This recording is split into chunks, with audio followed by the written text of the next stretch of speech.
Top quality और consistent performance के लिए सिर्फ सिल्वर पंप। टॉप क्वालिटी और कंसिस्टेंट परफॉर्मेंस के लिए सिर्फ सिल्वर पंप, नाम याद रखना। नमस्कार, मी दत्ता कानवटे। छत्रपती संभाजीनगरच्या एक्सप्लेनरमध्ये आपलं सर्वांचं स्वागत। छत्रपती संभाजीनगरमध्ये आज 2-3 घडलेल्या घडामोडी आणि घटना ज्या आहेत त्या अत्यंत महत्त्वाच्या आहेत। त्यातली सर्वात पहिली आणि महत्त्वाची घटना म्हणजे छत्रपती संभाजीनगर जिल्ह्यातल्या करमाड तालुक्यातल्या लाडसावंगी परिसरातल्या सय्यदपूर गावामध्ये घडलेली घटना। सय्यदपूर गावाच्या शेजारून एक नदी वाहते। त्या नदीला काही दिवसांपूर्वी मोठा पूर आला आणि या पुरामध्ये या सय्यदपूर गावाला जोडणारा जो नळकांडी पूल होता तो वाहून गेला।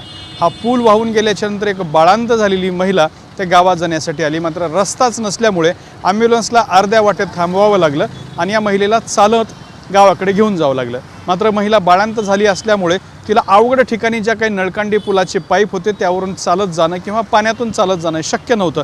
त्यामुळे नाविलाजाने त्या महिलेच्या नातेवाईकांना त्या महिलेला उचलून घेऊन त्या नळकांडी पुलापर्यंत न्यावं लागलं। मात्र नळकांडी पुलाचे जे पाईप होते ते अत्यंत मोठ्या स्वरूपाचे होते, त्यामुळे त्या महिलेला उचलून घेऊन जाणंसुद्धा पुढं कठीण झालं। त्यामुळे बाळांत झालेल्या अगदी 1 दिवसाच्या बाळांत महिलेला अत्यंत कठीण परिस्थितीमध्ये रस्ता काढत आपलं घर आणि गाव गाठावं लागलं।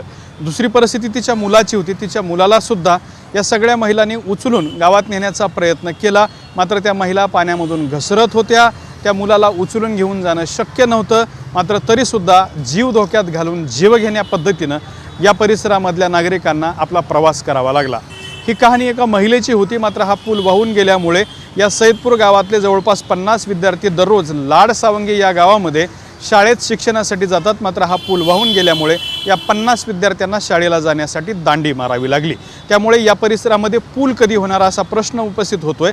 तर दुसऱ्या बाजूला मुख्यमंत्री योजनेमधून या गावासाठी एक पूल मंजूर आहे, मात्र पूल अर्धवट अवस्थेमध्ये आहे।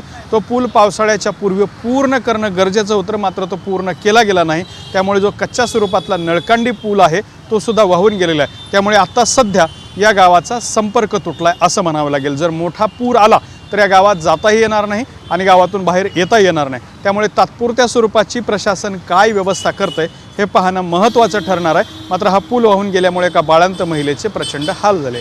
दुसऱ्या बाजूला छत्रपती संभाजीनगर शहरातलं सिद्धार्थ उद्यान आहे। सिद्धार्थ उद्यानाचा धोकादायक मलबा कोसळून काही दिवसांपूर्वी 2 महिलांना आपला जीव गमवावा लागला होता।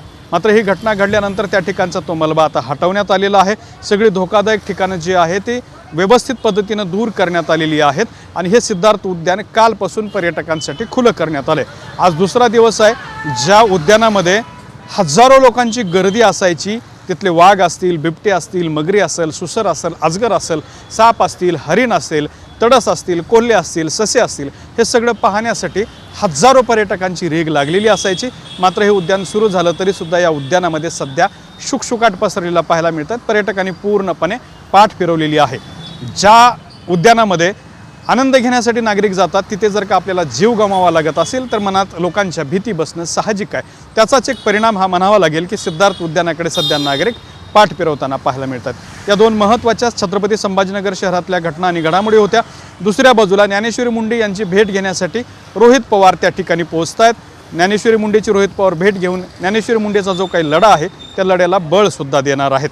तर दुसऱ्या बाजूला लातूरमध्ये ज्या विजय घाडगेंना राष्ट्रवादी युवा काँग्रेसच्या प्रदेशाध्यक्षांनी मारहाण केली होती, त्याच विजय घाडगेंनी माणिकराव कोकाटे यांचा राजीनामा घ्यावा यासाठी आक्रमक भूमिका घेतलेली आहे। आज त्यांनी या ठिकाणी आपली जी भूमिका आहे ती स्पष्ट करण्याचा प्रयत्न तर केलेला आहेच आहे, मात्र उद्याच्याला या संदर्भात आंदोलनाची भूमिका घेणार असल्याचं सुद्धा त्यांनी स्पष्ट केलेलं आहे। कॅमेरामन अमित आडेसोबत दत्ता कानवटे, TV9 मराठी, छत्रपती संभाजीनगर।